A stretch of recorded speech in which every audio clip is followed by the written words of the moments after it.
با اکوکوک همراه باشید با آموزش این کاچی خوشمزه که عطر و طعمش بی‌نظیره. برای درست کردن شربت 1 پیمانه شکر، 3.5 لیوان آب، 2 قاشق چایخوری زعفران دم کرده غلیظ، نصف پیمانه گلاب اضافه کنید. روی حرارت چند دقیقه هم بزنید تا شکر حل بشه و شربت آماده بشه. بعد هم از روی حرارت بردارید. 2/3 پیمانه مخلوط کره و روغن حیوانی رو روی حرارت بذارید تا ذوب بشه.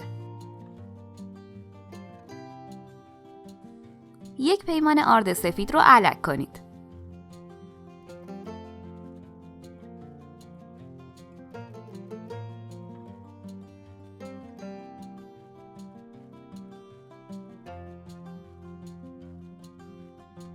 روی حرارت ملایم آرد و روغن رو تفت بدین تا بوی خامی آرد گرفته بشه و رنگش کمی طلایی بشه. این مرحله رو مراقب باشید که آرد بوی سوختگی نگیره. 1/2 قاشق چایخوری دارچین اضافه کنید. میتونید هر ادویه‌ای خواستین مثل هل رو اضافه کنید. ادویه مخصوص کاچی هم عطاری ها دارن. خب حالا شربت رو اضافه کنید و مرتب هم بزنید.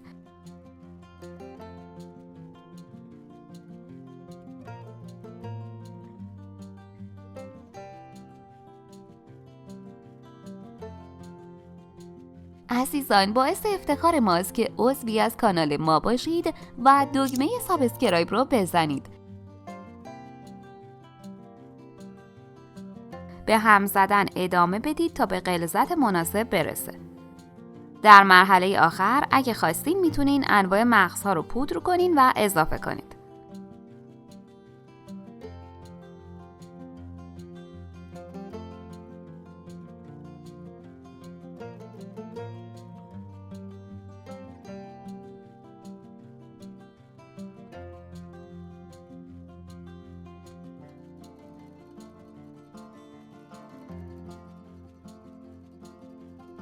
من کاچی رو با کنجد، پودر گل محمدی و پسته و بادام تزیین کردم.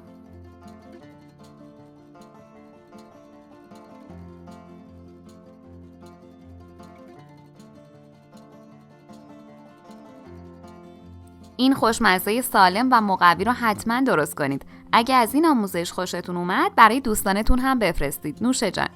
اگه این آموزش رو دوست داشتید حتما ویدیوهای دیگمون رو هم که توی کانالمون هست ببینید. مطمئنم خوشتون میاد. ممنون از اینکه ویدیوهای ما رو لایک میکنید و انگیزه میدید تا آموزش‌های بیشتری تهیه کنیم.